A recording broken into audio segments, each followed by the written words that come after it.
If you're watching this, you are probably in the process of pitching investors to raise money for your company. Did I get that right? I'm the CEO of a company called Slidebean. I've not only managed to raise funding for our startup, but hundreds of companies have also used our templates to do so. Today, we're going to dig deep into how to create a pitch deck for investors. Now, this will be a two-part video. We'll first look into the pitch deck structure. There's a pretty standardized pitch deck outline that most presentations follow, so we'll look at each slide and dig into what content you should include in each one of them. Then, we'll look at some basic design guidelines to make sure your slides stand out. Remember, the pitch deck is the very first impression an investor might get at your business, and it should look stellar. The pitch deck outline. Let's not reinvent the wheel here. Dozens of accelerators, venture funds, successful startups, and internet personalities have published their ideal contents of a pitch deck. We took the liberty of redesigning many of them, and you can download most of them on the links below. But the truth is, they all have pretty much the same content. Pretty much every pitch deck follows this structure. A cover, the problem, the solution, a product demo, the market size, the business model, the competition slide, underlying magic, the go-to-market plan, the team slide, the traction milestones slide, and the fundraising information slide. For most of this section, I'm going to use the Uber pitch deck as an example. Now, the original version doesn't look particularly good, so we'll use our redesigned version instead. Now, we all know the size of the company that Uber has become, so naturally, this deck from back in 2008 has become one of the most sought-after references for pitch decks. Our redesigned version gets thousands of downloads every month. I'll also quote a few others, like our own pitch deck and the Airbnb deck. The intro section. This is where you present your case, your problem, and your premise, and your proposed solution. This is a critical part of your pitch because it will determine if you can capture an investor's attention for the rest of the presentation. The cover slide. There's little to add here on the structure, so we'll look at some design tips later. The problem slide. So this is where you present the status quo. The founders of Uber made it very clear. Cabs in 2008 are far from a great user experience. They use aging and inefficient technology, and hailing is done by hand or by actual phone calls. I also love the way Airbnb summarized it in just 3 short sentences.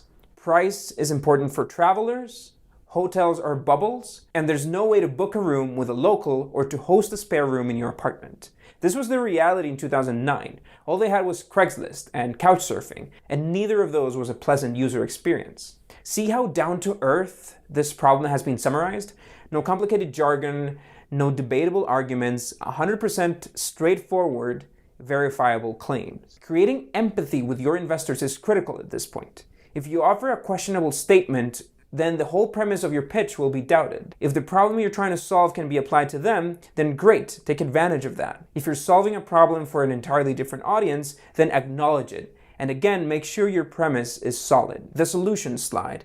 The solution is quite obviously you and your company and your product. Mention 3 or 4 core functions of your product and how they address the problems you just talked about. One important tip here is to, once again, avoid tech jargon. Think of benefits instead of features. Instead of saying, we have a fully responsive editor, rephrase that to, you can edit your presentation everywhere, even on your phone. This is a killer line right here. The convenience of a cab in New York City plus the experience of a professional chauffeur. The product demo. There's a whole thing about product demo. If you're presenting live, for example, then the product demo is actually a double-edged sword.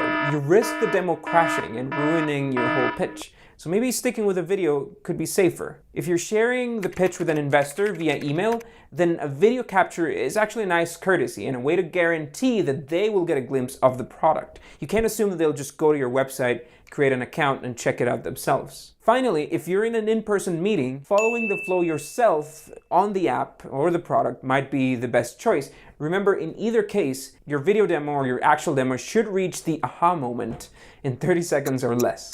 The why will make you rich section. If you manage to catch their attention in the first minute or so, now it's time to prove why you're gonna make them rich. Remember, few investors, actually no investors, will give you money because they like you, or because they like your team, or because they like your product. They'll do it because they believe your team, led by your vision, can grasp this market opportunity, create a sizable company, and more importantly, give them a sizable return on their investment. The market size. This is where you look at how large this company can become. Two ways to tackle it, with what it's called like a bottom-up or a top-down market approach. A top-down analysis is calculated by determining the total market, then estimating your share of that market.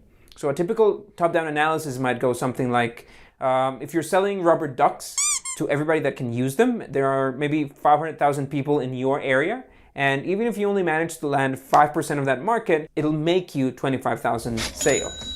A bottom-up analysis is calculated by estimating potential sales to determine a total sales figure. A bottom-up study evaluates where products can be sold, the sales of comparable products, and the slice of current sales you can carve out. While it takes a lot more effort, the result is usually much more accurate. There's a great Inc.com article that you can look into for more details. So going back to our example, Uber planned to start as a New York City and San Francisco service, which already made a $1.3 billion per year market. Then they plan to expand to LA, Chicago, Houston, Pennsylvania, and Dallas, which already makes up 50% of the US taxi market. So based on this information, they estimated 3 scenarios. A worst case scenario where they remain like a 10-car company, 100 client service just in one city. A realistic scenario where Uber gets 5% of the top 5 US cities, which actually represents $20 to $30 million per year in profit. And then a best case scenario where Uber would become a market leader, $1 billion plus a year in revenue.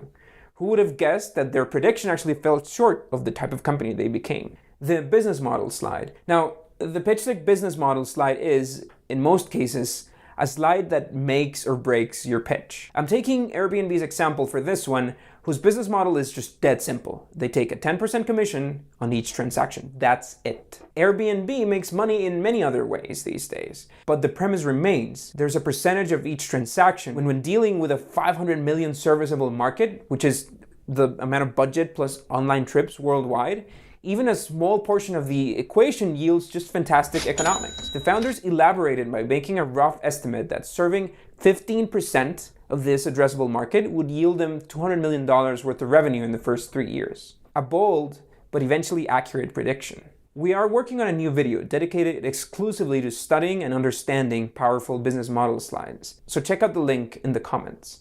The competition slide. In this case, I'm going to use Slidebean's example. This grid approach to comparing your company to your competitors was made famous by Steve Jobs when he used to compare the iPhone to any other phone available at the time. If you have a product that stands far apart from your competitors, then this is the best way to make sure everybody understands that premise. In our case, the horizontal axis would be represented by time required to make a presentation or a pitch deck.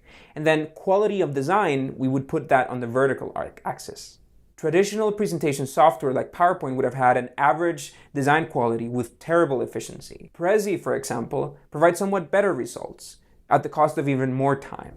All the way up to the extreme, you can create a top-of-the-line presentation using Adobe Illustrator, but this is a professional tool for professional designers. Slidebean's niche is right here, where high quality meets efficiency. And with this diagram, it's easy to see how it stands apart. Now that you understand how these work, take a look at the Airbnb deck. In this case, their axes are affordability and offline versus online transactions. This differentiates Airbnb from Hotels.com or Couchsurfing or Craigslist. The underlying magic, or the competitive advantage. The underlying magic slide, also referred to as the competitive advantage slide, is where you elaborate on the technologies and patents you've developed to make your product or service unique. Feel free to get much more technical on this slide. Going back to Uber, this is where they get to brag about their route optimization system, their reputation tracking, and the demand forecasting. That's right, the surges. As much as we users hate that, it's one of Uber's most powerful innovations. The go-to-market plan. The go-to-market slide should refer to your plans to acquire a mass audience.